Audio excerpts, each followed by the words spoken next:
Good. All right. Thank you so much for being here. Got a lot to cover today. Before I'm going to have Chief Randall come up. I know we've had a few different things that you may have questions about. Obviously, the incident downtown on Sunday. I know we've had some graffiti incidents, some anti-Semitic issues, graffiti, and some damage done at the Chabad Jewish Center. Also an issue up off Creighton Road, a homicide that we're investigating. So again, not much that we're going to be able to talk about in open investigations, but I wanted Chief to come on up and give you guys an update and let you ask any questions that you may have. So thanks, Chief. Thank you, Mary. Good morning. First of all, I'll start off with the homicide incident that happened up in the 3600 block of Creighton Road. This was last Thursday, July 20th, at about 1:52 in the morning. We received a call for a shooting in the 3600 block of down Creighton. Units responded, and we were unfortunately located a male that was deceased in the 3600 block. At this time, it's still an ongoing and active investigation. We are asking for the public's assistance with any information that they may have related to this case. As always, you can contact us through Crime Line. You remain anonymous at 433-STOP or using the P3 apps. We've received some tips from the public in the community, but we would like to have many more so we can bring this case to bring justice for the family that was involved in this incident where a young victim was shot to death. The next incident we'll talk about from last week was an incident where at the Chabad Center in the 900 block of 12th Avenue. This is a Jewish community center. On Monday, July 17th at approximately 8:30 p.m., someone threw a brick through the window of this particular location. This brick had graffiti on it, some anti-Semitic graffiti that was on it. So we was contacted. We launched an investigation. We have had some positive results from information from the community, but as always, we are asking and seeking for the community's help as we continue to work this particular incident. And we've had a couple other incidents that we have noted, some anti-Semitic graffiti around the downtown area. We are closely working this and others with the anti-Semitic graffiti tagging with our local and state and federal partners, and using some of the private sector as well. But our community is the key with information of those who may be involved in this, terrible incident at the Chabad Center and some of the tagging incidents that we've had. And lastly, on Sunday at 8:53 p.m. In downtown, we had a call. Matter of fact, we had numerous 911 calls of a male that was walking down the street armed with a machete and wearing a mask. It started about 8:53 p.m. About 8:54 hours, our officers were able to locate the individual on Palafox in the area of Romana. He was definitely carrying a machete and wearing a mask. There was a brief standoff where the officers challenged the individual. Ultimately, he was taken into custody after being tased by one of our officers. Simultaneously, as we were working that matter, we received a call for an incident where someone had been cut at the Old Hickory Whiskey Bar. We responded to that location, located the scene, made contact with a victim who was transported to a local hospital with non-life-threatening injuries. The individual that was involved in this was a 19-year-old local man. He has been placed in the custody of the county jail. We are still working this case because we're trying to find out the why behind this. It was a very traumatic experience for a lot of individuals that were traversing downtown to see a man walking down the street with a machete wearing a mask. So our police responded diligently and were able to take care of the situation in the most efficient manner, keeping everyone's safety in mind. With that said, those are some of the three major incidents that we've worked in the last week, and entertain any questions if you have any. Can people expect to see even more of an increased police presence following the incident that took place Saturday? Yes, we're always keen on our police presence in the city, and we work hard to provide a marked vehicle presence as well as an unmarked and undercover presence as well. With that said, this week, I'm sure the mayor will announce, but it's an opportunity for me to go ahead and say it as well.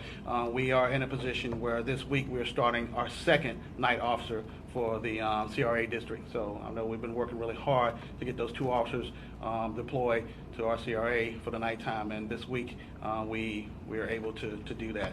This will be the first week of that second officer, so we have that fully staffed. What was the motive for a machete and a mask? You know, that is the unanswered question that we have right now. That's why we're going to have to take a deeper dive into the background and the history of the individual, because we weren't able to get any information that night from the individual. And adding the 2 extra officers that you say the night shift, what are the hours that they're going to be working in the days? Mostly during the weekend and late night hours. Specific hours will gravitate from an operational perspective. I don't want to say specifically exactly what time, but it's going to be the nighttime and into the weekends. So starting Thursday through Sunday, or The weekend. I mean, however you want to frame the weekend. But there's a lot of caveats in that too. If there's special events that may be going on that require a greater law enforcement presence, or there's going to be large crowds, anything like that. So we'll be able to adjust for that. But mainly nights, late nights, and the weekends. so what's the coverage that we already have downtown before these 2? What their daytimes? Yes, mostly. We, Yes, mostly during the daytime were the other 2 CRA officers, but they kind of flexed a little bit into the evening time, but not mostly into the late night hours, unless there was a special event that was specifically going on in a particular area. On the other tagging, anti-Semitic graffiti tagging incidents you mentioned, how many of those have there been, and where are the locations? We've had, off the top of my head, we've had at least 2 others that we know for a fact are anti-Semitic.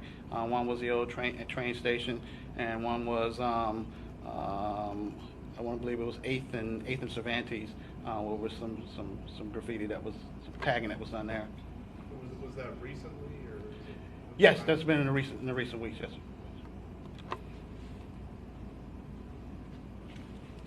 next week is National Night Out. Is PPD having anything planned for National Night Out on August 1st? Yes, but our National Night Out for Escambia County is going to be in October when it's a little cooler outside. So it's not the National Night Out, it's the Escambia County Night Out. Is it going to be inside the city? Because last time it was in Wedgwood. Is this going to be?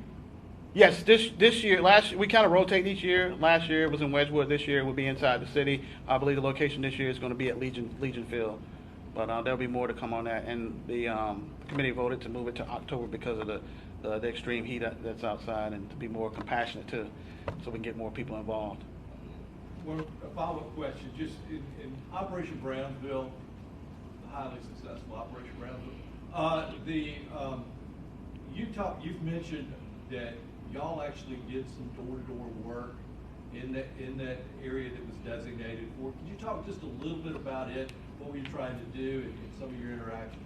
So, the purpose behind the neighborhood walks was just to get government out into the community, because there's a lot of times where a lot of people in the community don't feel comfortable, coming down to talk in front of cameras and stuff and talk to City Hall, or talking to a group of people. So this was an opportunity to have one-on-one connection and engagement with those in the community that wanted to talk about different things. I mean, a lot of the things that we learned were a lot of quality of life stuff, like street lights, trash, and things of that nature. So we were able to connect the neighborhood, the community members with the different things, not only in the city but in the private sector as well. So it was taking government to the street is what the philosophy is, and we look to continue to do that in other aspects as well. From not only just the police department but a lot of other departments in the city as well, to collaborate to take government to the people. Thank you. Appreciate that, and to expound on that, one thing you'll see in the proposed budget is starting to work on a co-responder model. Get one of those piloted and stood up within. So I appreciate the chief and everyone working towards that. Bringing on someone in a social worker role that we've seen be successful in other communities. That it may not take 2 sworn officers to go to a situation that may not be that might be more of a need of that skill set than it is for 2 people that are armed, and whether that's dealing with with children or some kind of mental health situation, situations with homeless and homeless reduction. It's this more refined touch to some of these things that and I think the police officers will tell you, and what I sympathize with so much is the vast majority of the phone calls that come into the police department are not necessarily the requirement of having a gun on your hip. It's dealing with people. It's communicating with people. Some more dangerous than others.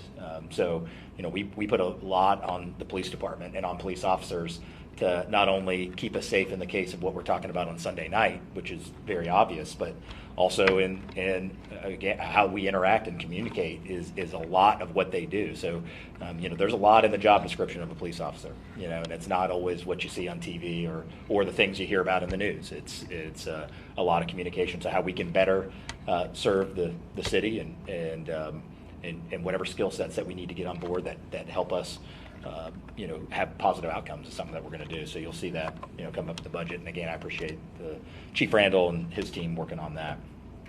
All right, moving on to, I'm going to give you mentioned this in the last couple of weeks. Nothing is finalized yet, but it's not necessarily that, a document would need to be signed. But we've notified ECUA our intent in the city is to move away from mandatory recycling at the curb.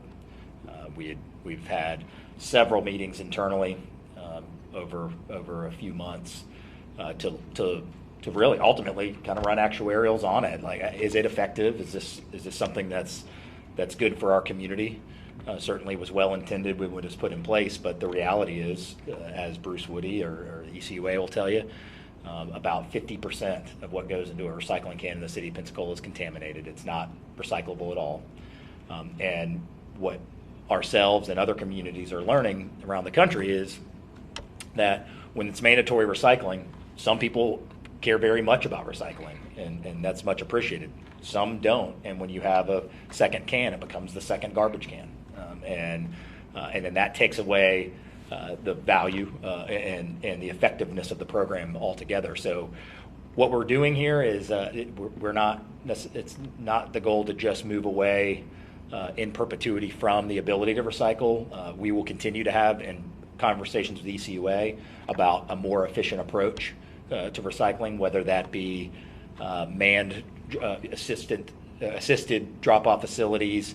We're going to survey the city and see how many people would be interested in continuing to have curbside service for a fee.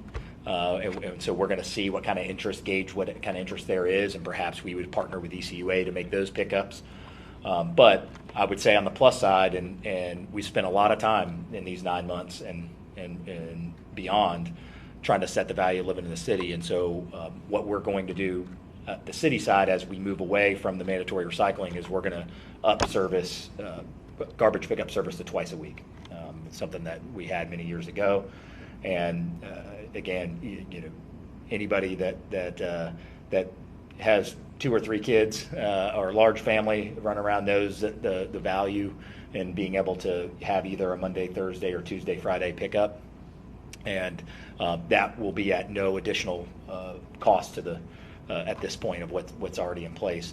We may see as this gets put in place, there's a potential small cost increase that would have actually been put in place either way, and that's just the state of labor and the economy. So we're talking about under $1 a month.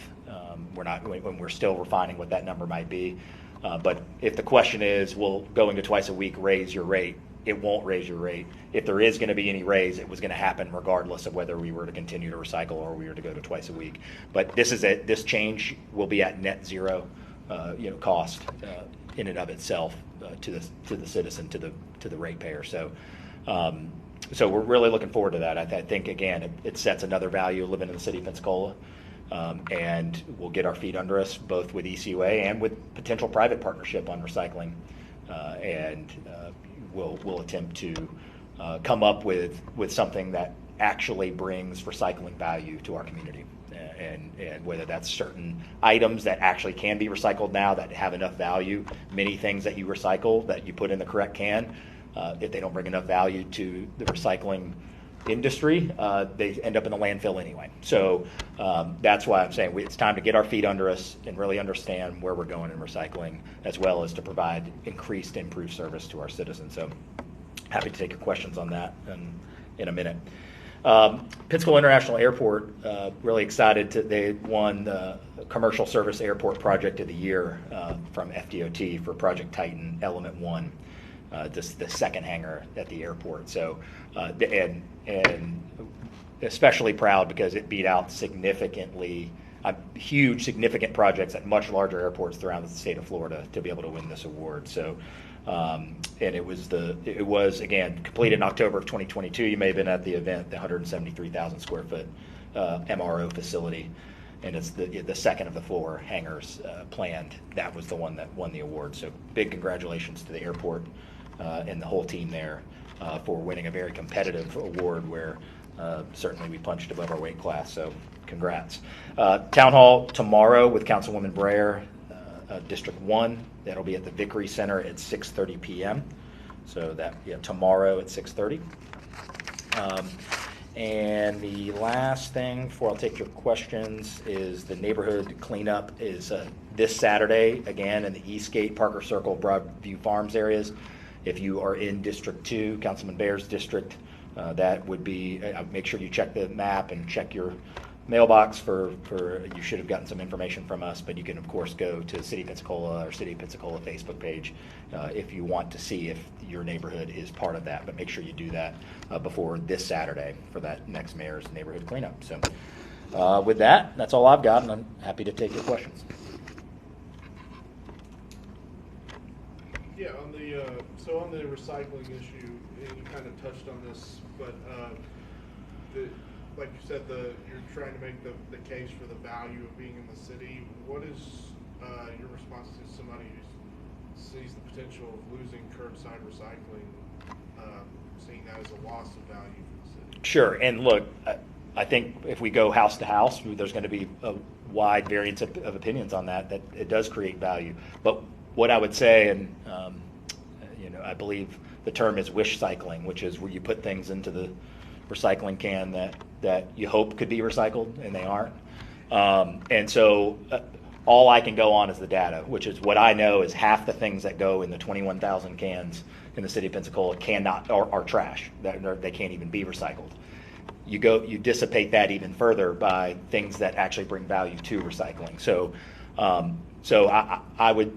I would ask a person that would say, hey, this is part of the value of living in the city, is to say, well, let us do a better job of making sure that when you take that time and effort and energy into recycling, that it's getting where you hope it goes. Because I can't promise you that right now. I can't promise you that if you're putting something correctly in the recycling can, that the outcome that you're expecting when it leaves your curb is taking place. So that's what we're focused on, and we believe, for example, as an opt-in, if it's a monthly fee opt-in, then what we know is anybody who's paying that, even if it's a nominal amount, anyone who's paying that, we know is going to be motivated for it to not have contamination, right?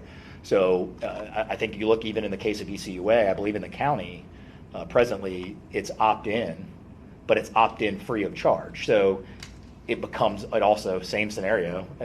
Yes, it's opt-in, but anyone's going to opt in for a free can, and then it's going to be used as a second garbage can because it's cheaper than paying for a second garbage can. And as an example, how we're going to modernize what our structure is, right now in the city, if you want a second can in the city, you pay pretty much the full freight of the first can. So as we move into twice a week, if someone still needs that second can, we're going to be lowering that price point for that that makes more sense. Not to just charge double, but to be able to charge a much smaller fee if you want that second can. Probably be less requests of that because you'll have service twice a week. And you know, there's a lot of things it helps us with. Obviously, there's people that'll call us if maybe the can didn't go out, and we'll go back out and get it. That should lower some of those issues and labor and depreciation on vehicles to go get one can, because now it's coming twice a week. If you miss it, you know, you're not stuck for a whole week. So I think it brings a lot of value. And again, the Haas survey that we're working on, that we do every year with UWF, we've asked the question. I believe we asked it as if you'd be willing to pay $6 to $8 more a month, if that's what it costs for you to have curbside recycling, would you be willing to pay it? And so we'll see what it says, you know, and if it's 10% of the accounts, we'll work with ECUA and we'll work off of, we'll run those numbers and see if that cost is, you know, because we want to provide recycling, but we want it to actually be recycling. That's the point. Right now, I cannot promise someone that what's happening at their curb is what they expect when it leaves. So just to clarify, the survey you mentioned is going to be part of the Haas survey question? That question, yes. Okay. So which I don't believe is in the field yet, but it's the normal Haas survey we did. We retooled, and as we do every year, kind of look at questions and, you know, what's pertinent to the community. So, but right before that went out, since we were having these conversations already, we wanted to run that what if that goes to city residents, and so that should give us a pretty good gauge. Again, 21,000 accounts. So a curbside program is going to take some critical mass, right? I mean, it can't only be 200 or 300 accounts where it would be feasible.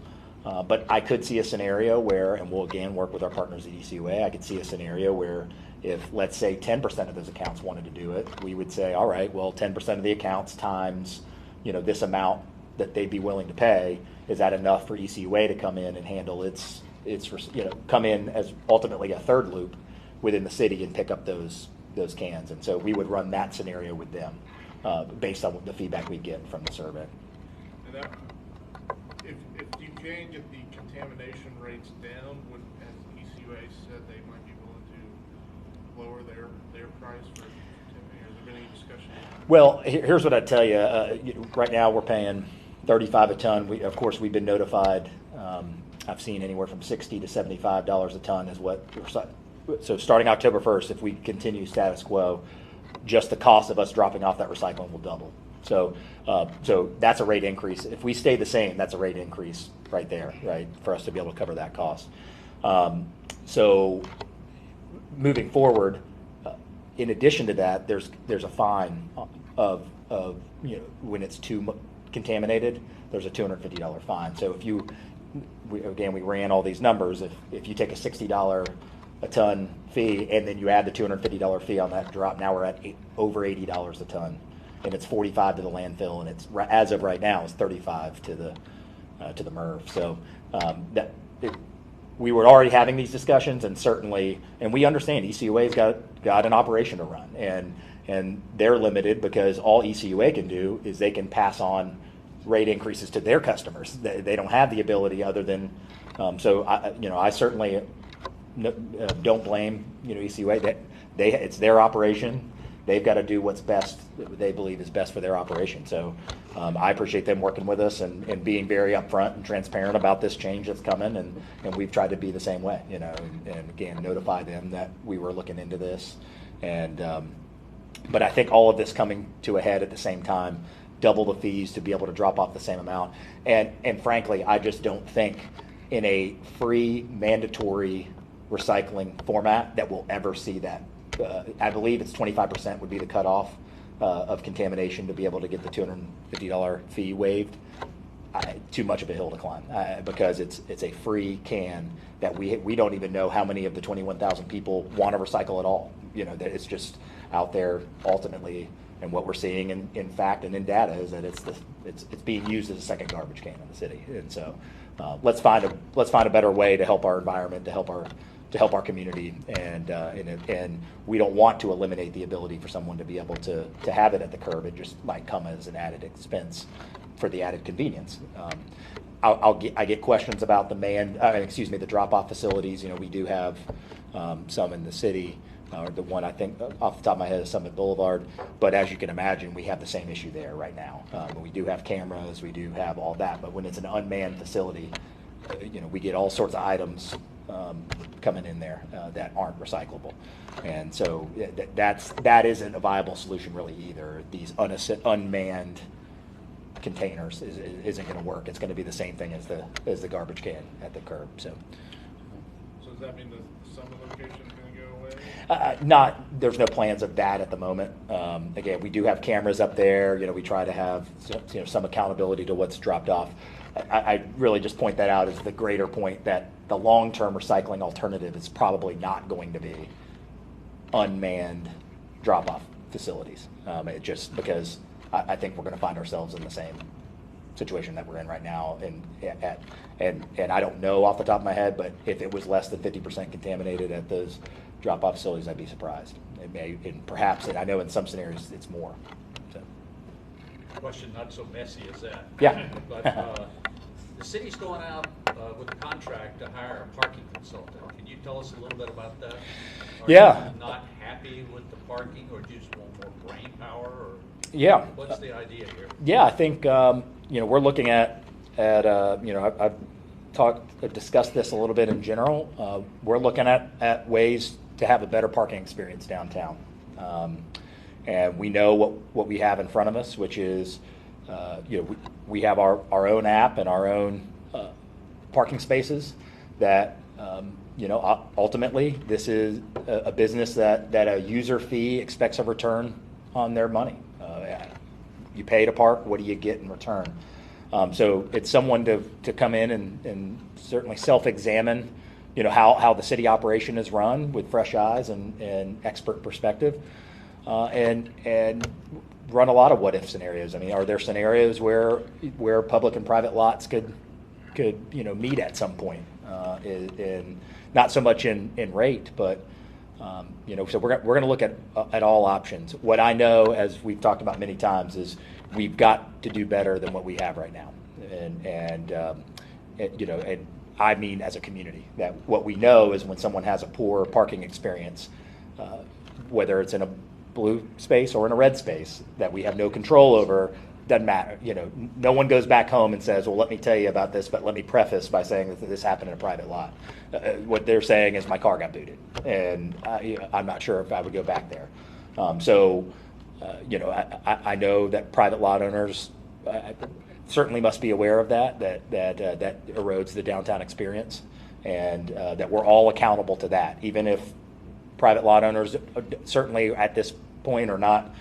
Don't have to run anything by us. There isn't any language in that that allows the city to have any purview over that. But if there's ways that in the long term that we can make the parking experience better in any way, and that's why we're bringing someone on is to run these what ifs. What can we do to make an experience better for the city, better for our residents, better for our visitors, that we know one bad experience really, really negatively affects every business owner, every community member downtown. So, you have any data on things like booting and email complaints come to your inbox? Is that a data point? Yeah, that's a very strong anecdotal data point.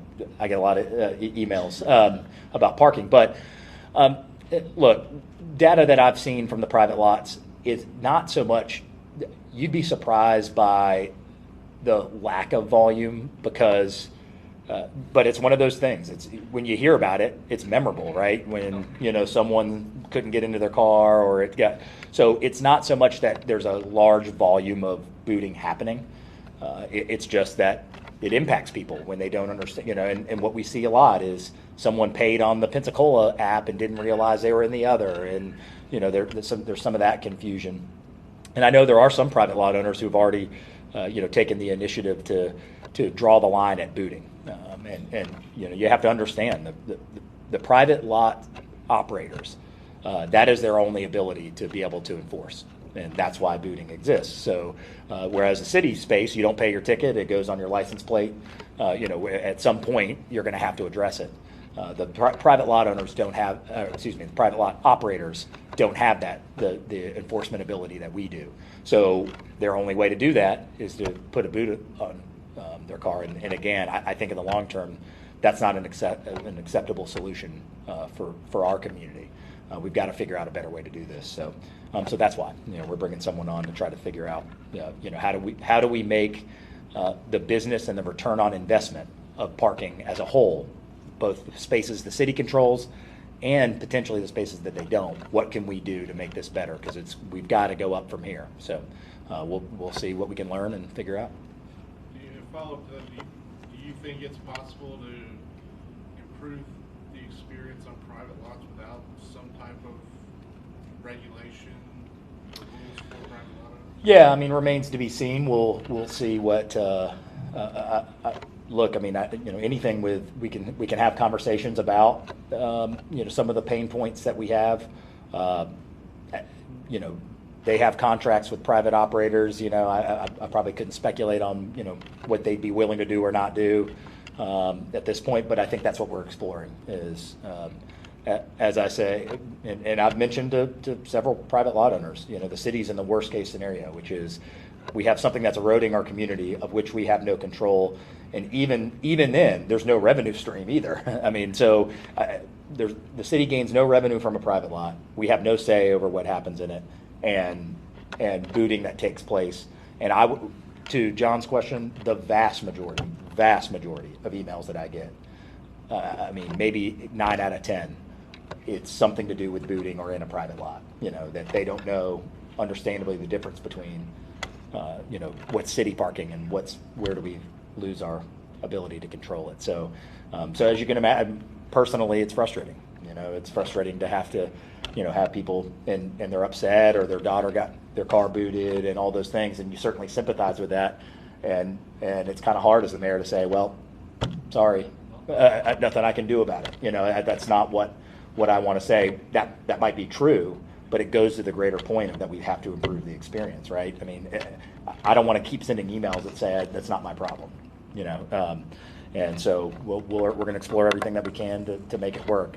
I probably couldn't speculate on exact. I mean, we have general ideas, but we'll probably need to learn more before we know, what contract situations are.